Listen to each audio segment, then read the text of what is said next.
सगळ्यांचं आरक्षण त्या ठिकाणी संपवायचं आहे।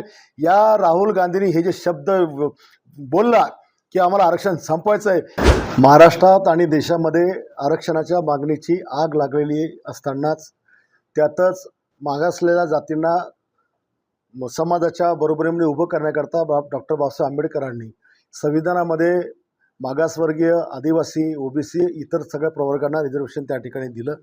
आणि असं असताना काँग्रेसचे ज्येष्ठ नेते राहुल गांधी यांनी विदेशामध्ये जाऊन माझ्या देशातलं रिझर्वेशन आम्हाला संपवायचं आहे अशा प्रकारचं वक्तव्य त्या ठिकाणी केलं। म्हणजे काँग्रेसचा खरा चेहरा आणि त्याच्या पोटातली मळमळ त्यांनी त्या ठिकाणी ओकून दाखवली। लोकसभेच्या निवडणुकीमध्ये संविधान धोक्यात आहे, संविधानामध्ये हे आपलं आरक्षण संपवणार आहे असा फेक निगेटिव्ह नेरेटिव्ह ठेवून त्यांनी समाजाची मतं घेतली आणि आज ते आरक्षण संपवण्याची भाषा करून आलेत। म्हणजे 100% त्यांना मागासवर्गीयांचं, आदिवासींचं,